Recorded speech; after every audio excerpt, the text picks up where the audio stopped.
All right, people. What's going on? This is JVB from the Post Game Report podcast and talkingaboutgames.com. Check us out. You can find us on iTunes, and you can, of course, visit the website to see a whole mess of awesome podcasts and, of course, video game content. Now, as you can tell in this video, I am playing the PlayStation Vita. I am currently playing Major League 2013. By the way, freaking amazing game. Though it doesn't look like the PlayStation 3, like its big brother on the PlayStation 3, from a control standpoint and pure gameplay experience, Major League Baseball 2013, or MLB The Show, is a phenomenal handheld game. Which, by the way, if you ask me, is played on a phenomenal handheld gaming machine. That is called the PlayStation Vita.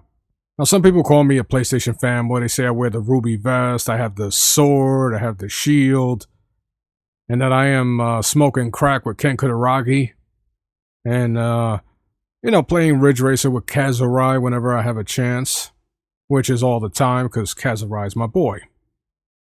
But seriously, when I first purchased the PlayStation Vita, I took a chance, just like everyone else who purchased it on the first day of its release. Some people got it a week early. They went with the special edition bundle that came with the 4GB memory card and a custom case. Oh, and it came with Little Deviants. Not a bad deal, but the game itself, it wasn't anything to brag about. To me, it was a ripoff of other titles. I went and I purchased the 3G edition of the PlayStation Vita.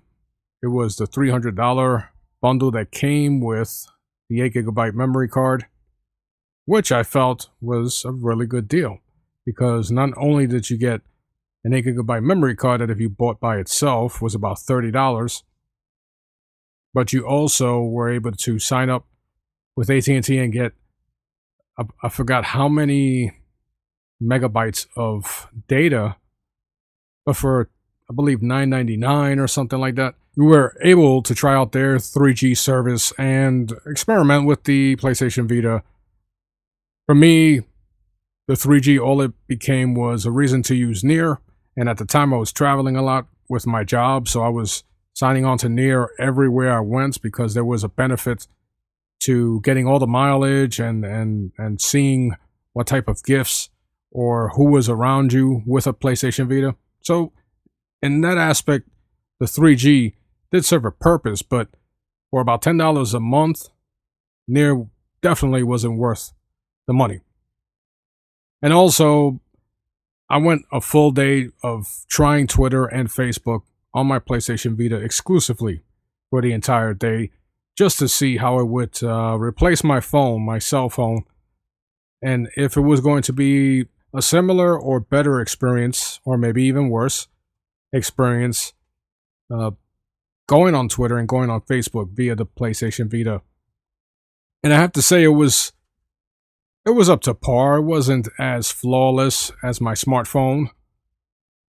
But if it was something that I was, maybe if I was 12 and I didn't have a smartphone and I did have this PlayStation Vita with these applications and some Wi-Fi or maybe even 3G, then it would do the job extremely well, especially the Twitter account or the Twitter app, because right from the gate, you were able to do most of the things you could do on Twitter. Upload an image. You can't upload video. I never tried, so I could be wrong, but you can upload an image straight from your PlayStation Vita. You can look at images. Of course, you can send messages, DMs, or just a simple tweet. I believe it has location services. So it was nearly full featured. Also, for the Facebook app, you were greeted with a buggy application. Eventually, they took it off from the marketplace, from the PlayStation Network, and down the line, it came out with an updated version of the Facebook application. Did I use it? On occasion when I was trying out this specific project. But at that time, it was very It was very plain. It was a very basic application. And honestly, I don't know if it had improved. I haven't really tried going back on Facebook on my PlayStation Vita, but it's there. And as I stated, if you're someone who doesn't own a smartphone, maybe a young teen, then at least you can stay connected if you're one who frequents the social networks.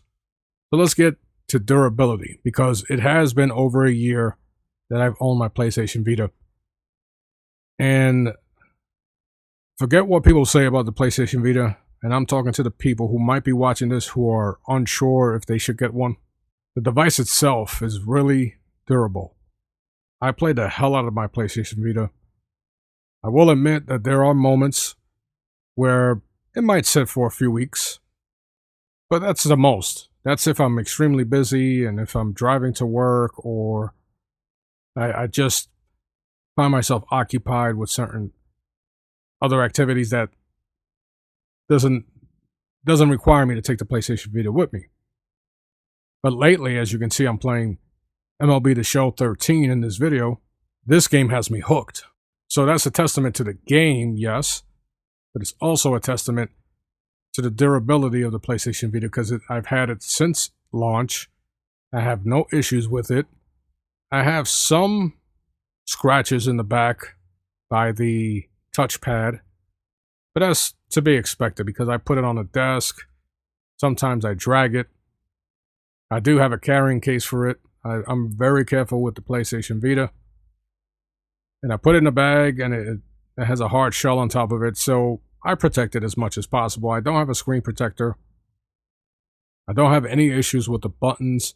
And with MLB The Show 2013, you're using the face buttons all the time. And there are times where, because this game can get so intense, I find myself, especially swinging the bat, I find myself really pushing hard on the A button. And at times I check the A button just to make sure I'm not wearing it out or it's not broken. But lo and behold, it's still going. It's a premium device. You're going to get what you pay for.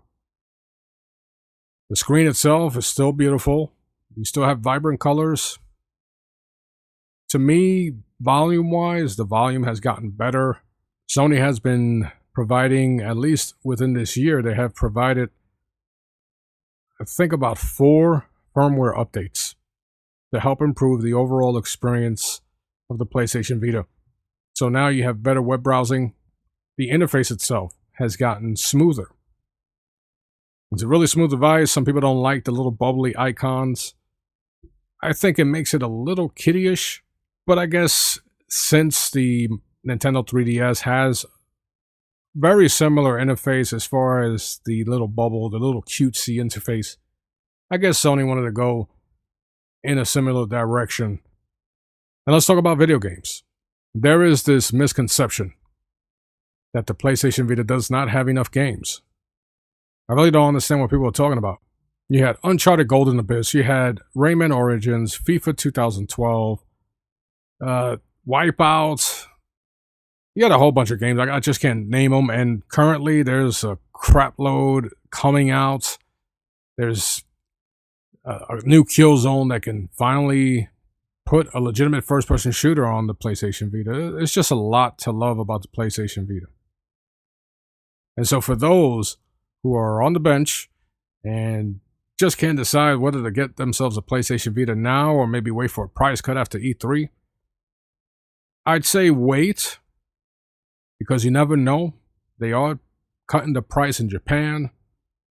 Maybe they'll do it in the United States after E3, because it's going, the PlayStation Vita, that is going to be an integral part of the PlayStation 4. That is something else I have not brought up. And I haven't because I have not experienced it. I know there is, with Little Big Planet 2, there is a way to use the PlayStation Vita as a second screen and actually do some gameplay with it. I haven't tried it, honestly. But the capability is there. With the PlayStation 4, we're going to have, according to Sony, remote play. We are finally going to get the remote play that Sony has promised us for about close to 4 years. All I want to do is reassure you guys that the future is looking bright for the PlayStation Vita. This year, we're going to get Killzone Mercenaries. And I tell you what, independent developers are backing up the PlayStation Vita. And there's a reason for that.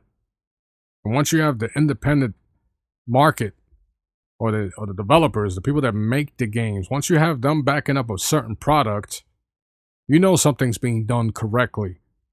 And that's one thing to take into consideration, because with independent games, you're going to get lower priced games. You might even get a few free games here and there, and you're going to get games that you will not experience on consoles because they can take more chances. The only negative I do have is that Sony needs to get rid of the proprietary memory cards, because they are extremely expensive as freaking highway robbery, and there's no place in today's market for such idiocracy.